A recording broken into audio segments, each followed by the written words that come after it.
Earlier today in college basketball, we had Duke and Wake Forest playing in a game in which Duke generally wins. In fact, I believe they haven't blown a lead such as this in 30 years. In 30 years it's been. I'm only 35, so that's basically my entire lifetime, VJ. Yeah.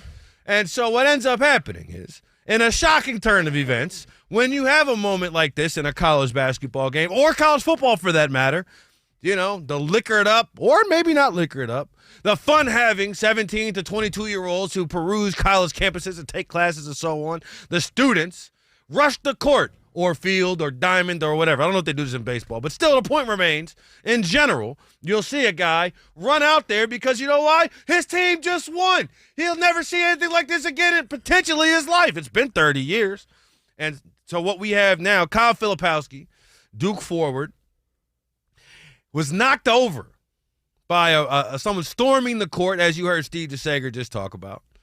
And he got helped off the court by the rest of his teammates. John Schreier can't believe it. He's so very upset that Kyle Filipowski, who honestly sounds like a 90s sitcom star, Kyle Filipowski and his dad and his sisters and so on. Yeah, the character's name, right? Not the real guy, but like the characters. Like Kelly Kapowski. Maybe that's exactly where I'm Kelly maybe Kapowski. that's why it's ringing in my head. Such and such. Kelly Kapowski. Kelly Kapowski. But anyway, Kyle Filipowski had to be helped off the court after the court was stormed in wherever Wake Forest is, down there in the southeast. Winston-Salem. There you go, North Carolina. I knew for whatever reason I had it. Winston-Salem. Is Wake Forest a city in Florida? I'm a radio host, guys. I'm not taking AP geography right now. Say geographer. But this to me, honestly, you watch the video, and we'll tweet the video out of Fox Sports Radio at Martin Weiss at Big Vanilla Funny. I got you guess who is who in that trio. But to me, it looked like Filipowski tried to trip the kid and then tried to push the kid down and got hurt along the way. Now, I generally don't have a big problem with an athlete exerting some sort of force on somebody who's on the court or on the field or on the diamond or on the ice, whatever, because you entered into their realm. You entered into where they perform. It's like if you go to a play, right, and you really like something that the lead actor said, you can't just run on the court or run onto the stage and be like, yeah, that was great. I really like that. And I've done theater. You cannot do that. You can't do that. If you're a stand-up comic, you sit there and somebody's over there stay off that joke was great. You know what I'm going to do? I'm going to run up here and tell the comedian how great the joke was. You can't really do that. But sports are different. Yeah. Sports are different. Because sports are they are fan-based, right? It is financed, even in college, believe it or not, it is generally financed by the fan. It is generally financed by the person who is doing it and getting it done. It's not like, you got a Netflix special going on right now at Duke and at Wake Forest. But the idea that somehow this is a referendum on court storming, or a referendum on, all the rest of that type of stuff, I'm not really here for it. This is college. We see every year in college football, we'll watch, we won't see it anymore, but in years past, you would see, LSU play Alabama, right? And what happens when LSU plays Alabama at the end of the game? Well, in years past, Nick Saban and Les Miles would run out there, and you know what they'd be surrounded by? Two of either Alabama or Louisiana's finest. Two people there to protect and serve. Yep. The police. The police, not the police. The police are there ensuring that these coaches are safe. The popo. Why? Because their coaches are. It's a prime opportunity, I should say, for a coach to get got as you're being surrounded by hundreds of people running onto the court, losing their minds. I contend, especially if it's a road game, and you're a team like Duke, you should be prepared for this instance to occur. You also probably shouldn't be going and pushing kids it'd be one thing if Filipowski was ducking and dodging folks and then somebody ran up and form tackled him like they did my boy who ran out in the middle of the Super Bowl. It was a form tackle, right? My man slid, they still hit him in the shoulders, right? You know what? It would have been targeting if it was college football. But it wasn't. It was the Super Bowl, and the guy had no business being on the court. By the time the game's over, if you are one of these premier programs, you should have a feeling. I've stormed the court before. You can tell when it's about to happen. You can feel the mass of humanity coming down towards the edges. The idea that you're going to ask those people who have those yellow jackets on to be able to withstand the urge and the swarm of even 150 to 200 people at one time, that's fool's logic, and it's going to end up with way more people hurt than Kyle Filipowski. Especially for $15 an hour. $15 an hour and a free hot dog and a soda when you're done. Yeah, exactly, right? It's not like you're over here. It reminds me of the time where, as a quick aside, I went through TSA in the Detroit airport, and I realized that the guy who was checking my bag is the same guy I used to play basketball with all the time at the Central Campus Recreation Building in Michigan. All right. And I was like, wait a minute. This guy is TSA? Then you realize that the preeminent requirement to be a TSA agent is to live near the airport. Pretty much. Right? Now, there's other things that come into it. Yeah. Right? But it's primarily you live near the airport and you can get to work in and out pretty easily. Right? It's like, oh, go figure. But if you are Duke, if you're Michigan football, if you're Alabama football, if you're North Carolina basketball, or any one of these teams that you know you're always getting the best, you're always getting the solution, maybe you should have some security there for your guys, particularly. Maybe you should have the ability to go and get a guy like Kyle Filipowski as the clock hits triple zeros because you see everybody else is running onto the field. Get you some dudes in suits that talking to their wrists and be like, all right, I got 30. There we go. Boom. It's over with. And just have them be big and strong. You know what them college kids is not looking for? They're not looking for a fight. At all. They're not looking for trouble. At all. They're not looking to cause ACC issues as Filipowski is injured now. At all. That's not what they're looking for. They're just looking to storm the court and be drunk idiots. Yeah. Protect your assets. Protect your investments. Protect your players.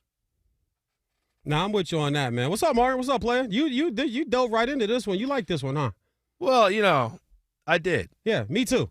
Because now here's the thing. Now everybody that knows me knows I'm the biggest Carolina guy that's out there on radio. Okay, and I don't even want this to sound like a Carolina Duke thing, but I'm glad my illustrious co-host here beat me to the punch. Because when it first happened, I said, okay, now this looks bad. Kyle Filipowski, I don't want to see him hurt. Duke's got Carolina coming up. I don't want no excuses for the Dukies. I don't want no excuses for none of my cousins and my old high school friends that live in dorm right now. My niece Scootball that lives in dorm right now. I don't want to hear no excuses come next week, so I don't want them hurt. And I don't want to see players get hurt, and I don't want to see kids get hurt. But then they show you the overhead view from the arena camera of where Kyle literally sticks his leg out. You see this kid coming. This reeks of like bratty entitlement.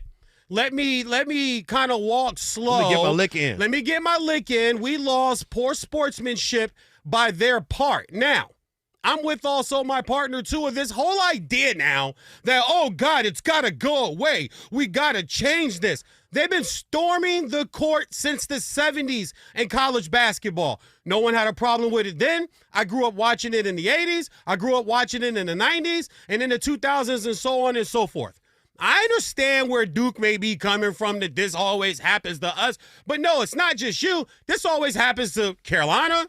This always happens to probably Kansas. This always happens to UConn when they're winning national championships and they're top-ranked teams. And did you just watch Creighton beat them the other night? What happened when Creighton knocked off the #1 UConn Huskies the other night?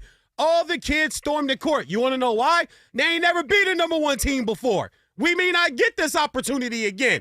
We're taking advantage of it. It's part of the game. It's part of the lore. It's part of what happens. Now, a few things. Head coach, Shire, and I like you. I do. I take the Duke Carolina out of it when I look at John Shire. I like John Shire as a head coach of college basketball. I like him as the Duke coach. Even though I would have loved Chris Carrawell to get the job, I understand why Shire got it. I think Shire's going to do a good job. They're 21-plus win team. Again, you know what I'm saying? Like, they're not probably going to be Coach K good, but they're not going to fall off into the abyss of middle to bad college basketball programs. But Shire, this is on you. You're down 4, and I've seen coaches do this before. Coach K's the first guy I saw did it, but he did it kind of on some arrogant junk, did it kind of on a pouty type tip, but he had told the referees when the game was coming down to the stretch, before they inbound the ball on the last time they're going to inbound it, if you're inbounded to the home team, let me pull my guys close to the sideline so we can get them out of here and get them off the court, because you can tell the kids were about to rush the court. John Shire, take a note from your mentor who pretty much set up and handed you the job at Duke.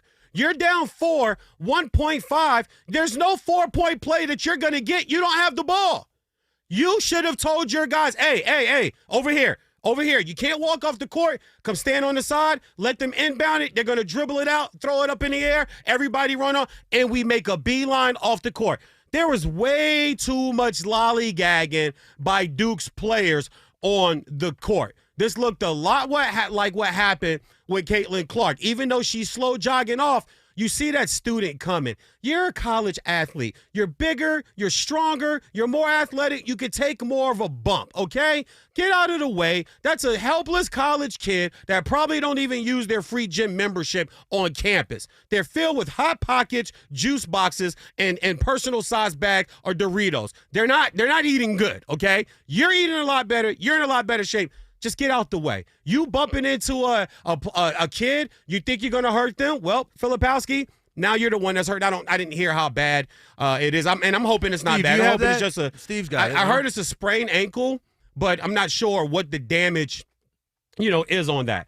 But this idea that someone's going to get hurt, I didn't see you guys saying that when LeGarrette Blount punched the hell out of that Oregon player for taunting in his face, right? Players cross each other on these courts and these fields also too.